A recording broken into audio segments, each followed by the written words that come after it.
Good morning, everybody. How you doing? We got your six, Jeremy Gifford, with us in the house today. Since he didn't go to Asti, and Jason decided to leave me and go to Asti. How you doing this morning, Jeremy? Good morning. It's a beautiful Man, day. we got to So, get you to be a little in honor of more Jason, energetic and lively in the morning. got You one need more for you. coffee. What do you got? So, what happens when you put a Dalmatian in a washing machine? It comes out spotless. I knew it had something to do with the spots. Huh. That's I for don't know if Jason. That's for Jason. that's probably, I don't know if that's better or worse than Jason. You know, sometimes he brings some kind of bad ones. So that one's not bad. I really like Hold it. on. So today we're talking about expanding. I'm going to take my virtual background off. All right. Sorry, my office is a mess. Expanding isn't for the weak. Let's say hi to some people here real quick. No, it's sure not. We got Orkin. Good morning, brother. Morning, Joe. Got Adam in the house as always. Eddie, good morning. Got Garrison Howard. Good morning. There's so Those many are a bunch of people names that I don't know that out at much. ASTI this week that at the ASTI convention, I'm surprised we even have at least 10 viewers, 10, 12 viewers. So I figured it'd be a little light this week. So those of you that are on here, obviously you're not at ASTI. Otherwise, it'd be 5 a.m. for you out there, which is why Jason's not on. Oh, there's Dan Ibsen. And that's why you Morning, invited Dr. me, Dan. is because you didn't think many people were going to be here. I had no idea how many people would be here, honestly. I figured yesterday there'd be a little bit more than today because of the conference, but hey, we'll take all the people that we can get. All right. So let's get into it. I gotta close some of these windows I got open here. I got so many notes. All right. So here's what we got. Let's open with a verse and then we'll go into prayer and then we'll get into it. How about that? So our verse today is Proverbs 6:13. Commit your work to the Lord and your plans will be established. All right. You want to open us up in prayer? Yeah. All right, let's do it. Dear Heavenly Father, I thank you so much for today. I thank you for this wonderful group of men and women that come together just to celebrate not only the industry that we all love, but to lift your name up high. Lord, I just ask you to be with all of our friends that are out in Vegas. Let them have a safe time. Let them have safe trips back. Let them remember why they're there, and that's to grow and truly elevate their businesses. In your name I pray. Amen. Amen. Jeremy and I were talking yesterday and talking about how much it sucks being one of those people that don't go to a convention that all your friends are at. So thank you for joining us in our misery.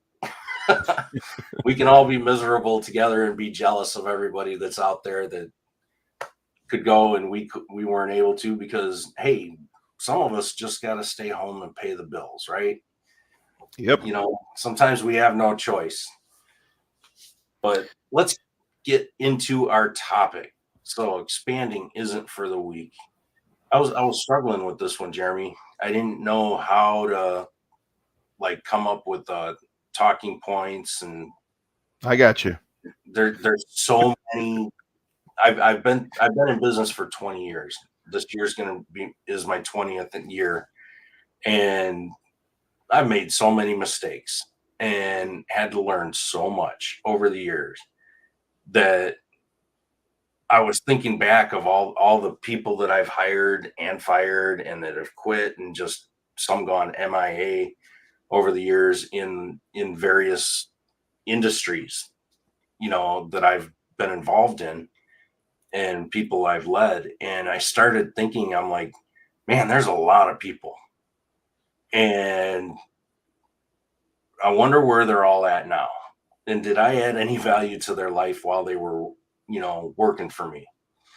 And did I help make them better? And that's how I want it to be when someone comes to work for me now. I'll train them, raise them up, make them the best they can be, so they can be the best employee that they can be while I have them. But when they leave me, I want them to leave as a way better employee than they were when I hired them.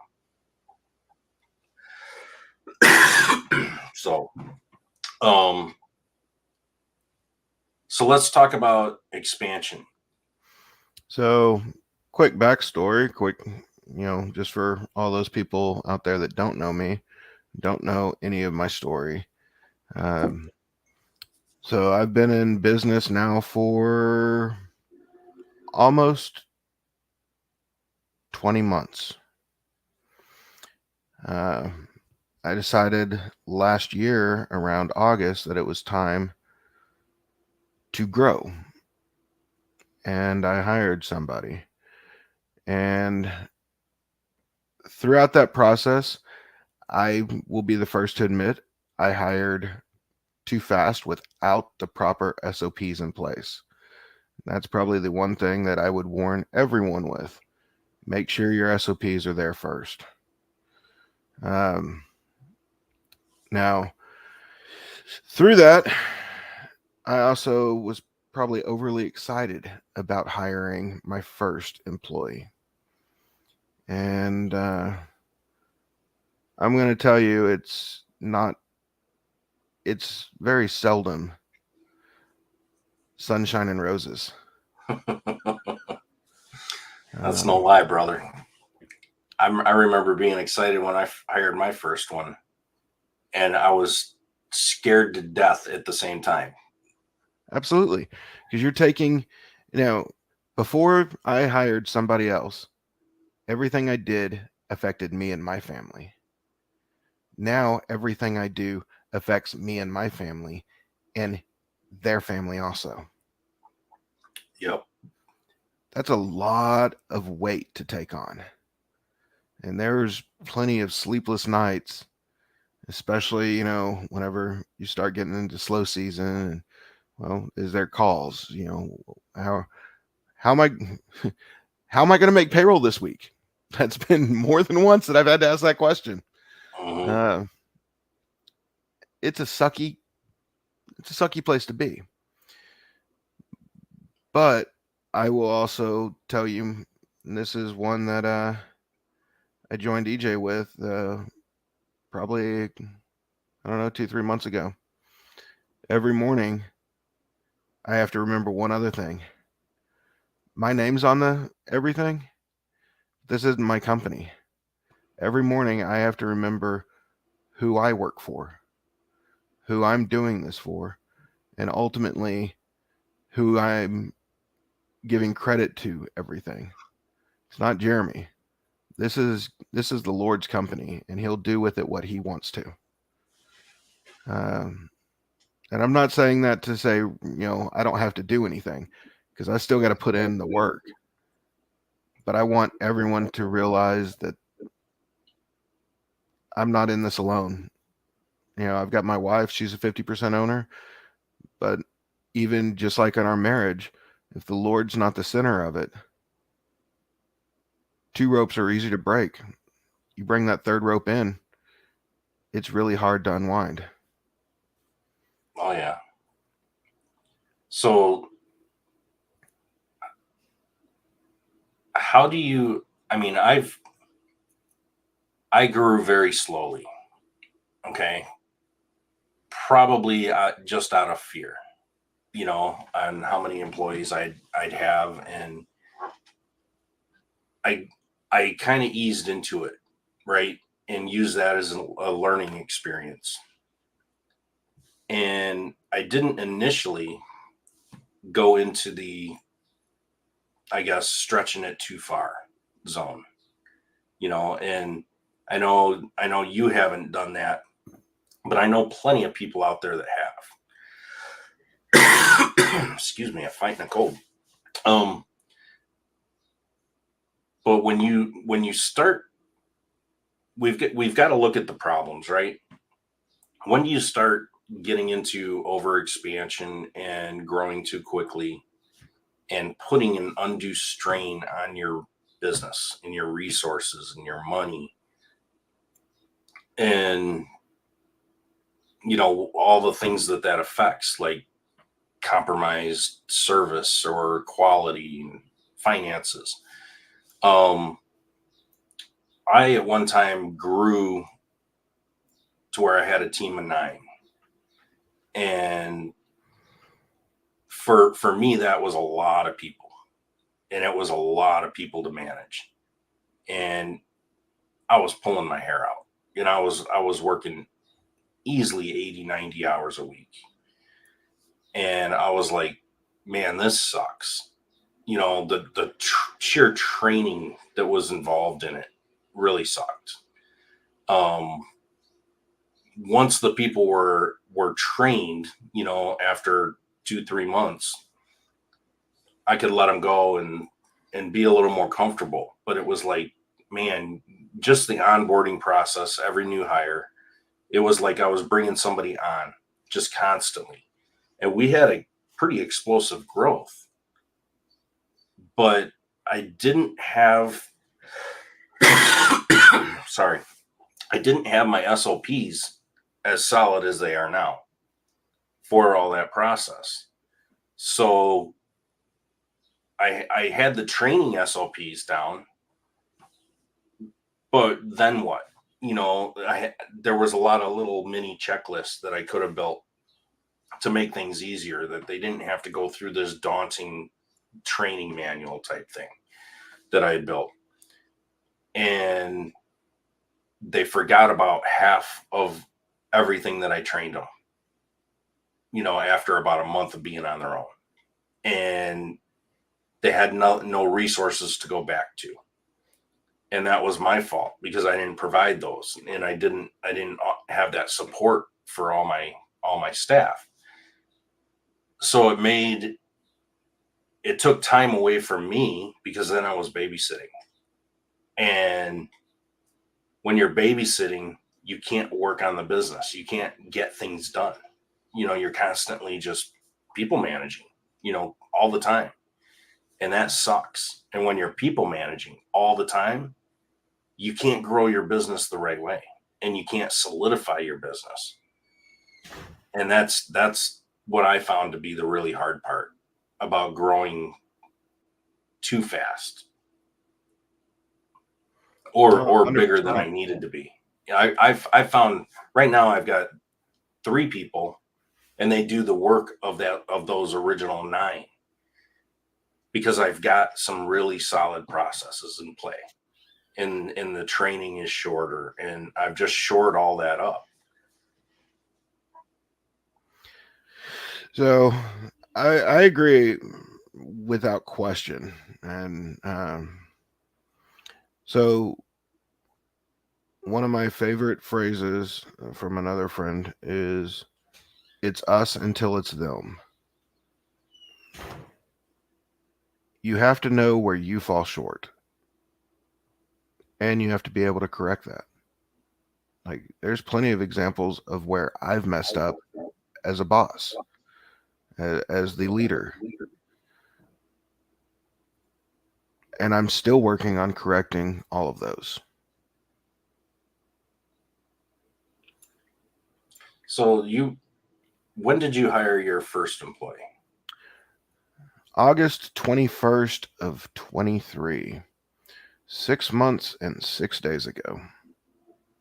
Okay, so I remember you talking to me when you first hired him. You were excited.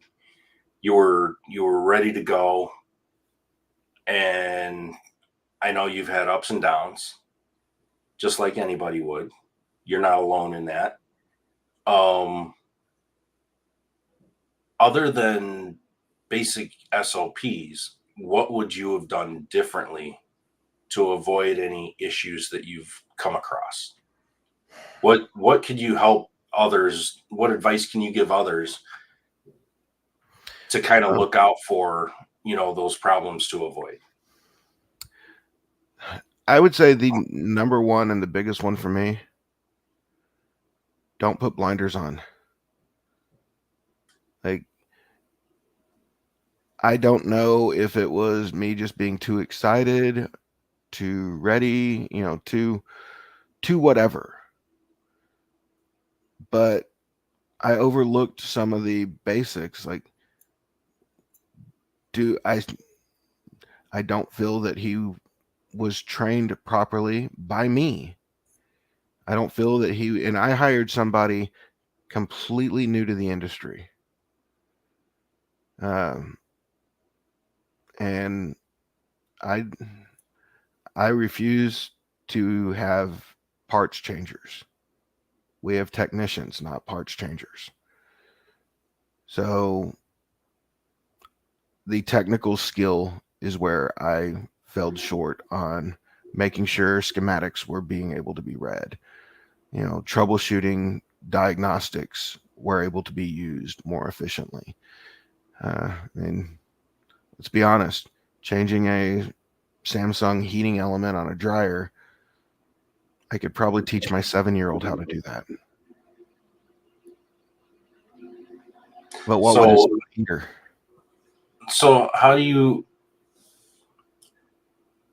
take someone that's new to the industry, okay, or very little experience? And as a business owner, how long have you been doing this, Jeremy? Um, Total that I've been in the appliance industry, February of 2002, so just over Okay. 22 years. So you got about a On my year own, more experience than when you hired him,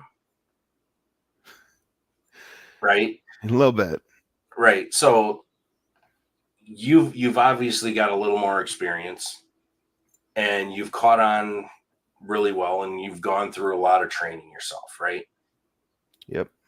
And you've had that ambition to do that. But how do you have those where do you set those expectations for your employee?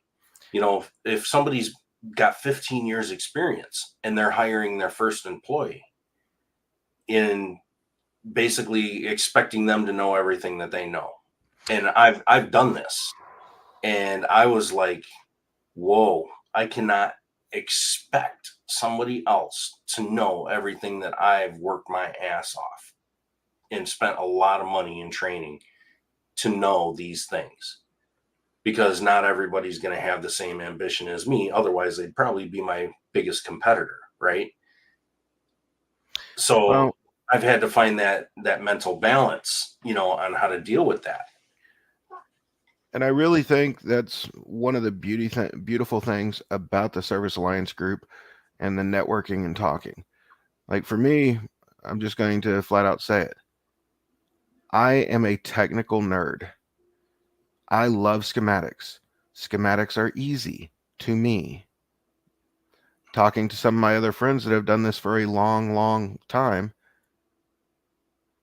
they hate schematics. They still have a hard time with schematics. Something in my training, something with how I was raised, they just come second nature. So it's hard to balance what do I expect versus what I'm going to get. Because for me, I want perfection.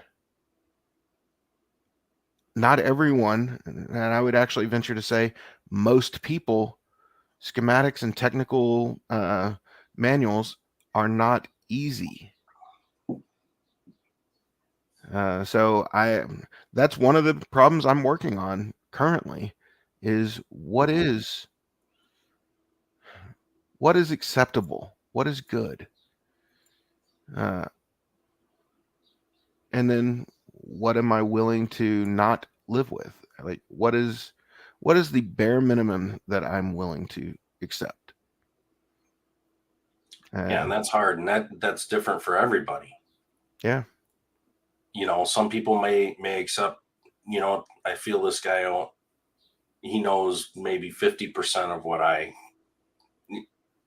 I do in his role, and that's acceptable enough because I can bring him the rest of the way. And you'll never bring them 100% ever. I had to just learn that. If you can bring somebody 80% of the way in their role, like their specific job role, if you can bring them 80%, you got something to work with. And that employee shows pretty good promise. And you think that 80% of knowledge of their job isn't, like 20% is a lot to not know. But there's a lot of room for growth over time. And that means you've got 20% worth of growth room for you to work with them over time, build them up and help mold them and shape them and encourage them, right? Because if you bring somebody in and they're already 100% or close to it, and they're that unicorn in that role, you're probably not going to have them very long. They're probably going to be a great hire, but they're going to be a very short-term hire, and their money that they make you in your business is going to be very short-lived. Does that make sense? Oh yeah. So I would much rather have an 80% of the way there person and deal with a little bit of flaws here and there and have corrective, measures in place to work with them on those little things here and there and just deal with some minor issues rather than major issues, or reminding them. I'm in a position now where I've got this great guy that works for me. I like him a lot, and he does a really, really good job. And lately, I've noticed on the past few jobs, I've started to see a little bit of a pattern where he's forgetting to go through our checklists for our quality control. And he's forgetting some little details, and they're really minor. They're easy to take care of. But it's like every time I go to QC his work before I pass it off to my client, I'm like, hey, you forgot all these little things, and I could jump right in and fix them in just a few minutes. But I always bounce it back to him because I want him to have that burden of fixing it so that it embeds in his head not to do it the next time. And I'll just keep calling him out and calling him out and calling him out until I beat it into his head. Stop doing this before I have a hard conversation with him. If at some point you're just being ignorant, and ignoring the instructions. But that's the good thing about having SOPs in place, because you can hold them accountable and they've got no excuse why they're missing things. If people are missing things when SOPs are in place, then they're just being lazy and they're not working off the SOP. So you can easily hold people accountable for that. But that's the place where I'm at right now. But by no means is it a big problem. It's just a little corrective measure. Yeah. So mine, without question, we've got the technical ability. The other one is,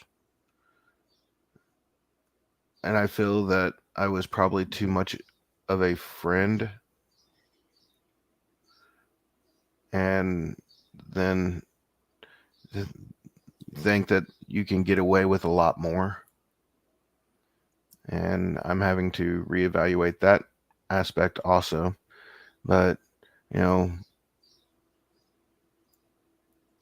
That's a hard line to draw in the it sand is. sometimes, especially when you're friends before you hire somebody. You know, I've known people that have hired their friends, and I wouldn't recommend that. there's I know a lot of people that make great friends and horrible employees. And I've worked with coworkers that I would be friends with outside of work any day of the week. And then I come into work the next day and I hate working with them because they're shitty employees, right? They just suck at their job or they're lazy, whatever it is. But they've got a good personality. But a good personality doesn't get things done and doesn't make you reliable. So that's the same thing as being a business owner. You have to draw that line somewhere in the sand. Yep. No, I don't know. It's still tough. It's incredibly tough. Um, I don't know if I'm ever going to have this entire boss thing managed. I hope I do, but at the same time, I don't want to have a corporate no care about you kind of structure. And that's Well, the the hard line nice thing to is draw. we have small enough businesses that that'll never happen, right? We're never going to be that corporate structure. It just doesn't happen in the industries that we serve, right? Most small businesses don't. So I don't think that's ever going to be a concern that we need to worry about. And if even if you had 20 employees, you'd know every single one of them, right? But I think you shouldn't really discourage yourself or become discouraged or let others discourage you thinking that you can't do it, because you can. And it's just a learning experience. And maybe honestly, Jeremy, you haven't had enough time to figure that out yet. It's just been a few years that you've been in business, so, or a couple, whatever it's been, and you have to basically work through keeping that separation and kind of being on guard. I mean, and that just comes from experience, and having the wisdom to identify when that line is starting to be crossed and when the employee is starting to take advantage of you, and when you're starting to let things go too far, you know and I guess you just need to know where the line is in the sand so that you can see how far away you and your employees are from it, because you can both be far away from that line in the sand. But if you're both closer to that line in the sand, you're both going to be more aligned in the business. Absolutely. So let's see. We got Paul's made a comment here. Jeremy, I agree 100. There are small business that are structured more corporate. There definitely are, but I think those are more rare. When somebody has a small business and they're structured more corporate, um, you can still structure your business a little more corporate, but you're still hands on with your employees in most cases, unless there's like a manager in between you and your employees, and you only deal with the manager, and the manager's responsibility is to deal with all the employees. But I think that's way more rare. So, any closing thoughts? Let's wrap this up. Well, the biggest closing thought that I'm going to have without is make sure you're ready, make sure you're prepared, and for the love of God, have your SOPs in place before you hire somebody. And if you So have any questions on what you're going to need, please reach out. Yeah, absolutely. Reach out to all of us. We're all willing to help. But when you say be prepared, make sure you're ready. What does that look like? Like explain that, because that could be a very broad statement. It is, and it is a huge, broad statement. Are you ready to take on the responsibility of someone else's life? Are you ready to have really difficult conversations? Are you ready call wise? Are you ready to actually have somebody? Do you really need somebody right now? Are you ready to flat out? I'm going to put it this way. Are you ready to have to call and cancel a trip that you've been planning for a year 2 days before you're supposed to leave? So Dan's got a good question. You mean you don't build the engine while driving it? While driving the car? No, and I'm not going to lie. There may have been, like heads being put on while running 70 miles an hour down the highway. Oh yeah. I think we've all made that mistake, right? But Dan, you bring up a really good point, and I love that you said that because there's so much truth to it. And Paul says, "Man, just having the calls to hire myself full time would be amazing." Well, sometimes you need other people to help you do that too, but that gets more into outsourcing rather than hiring within and growing within. But regardless, outsourcing things, that's all a part of expansion too. So it's not all about just hiring employees. It's about expanding and utilizing different resources to help you grow. So keep that in mind. All right. Well, we're going to wrap it up. Jeremy, I want to thank you for your service. I want to thank you for coming on and filling in for Jason since he didn't want to get out of bed this morning. But I appreciate you getting out of bed. And I appreciate everybody that's watching today. And we'll see you next week on the Morning Grind.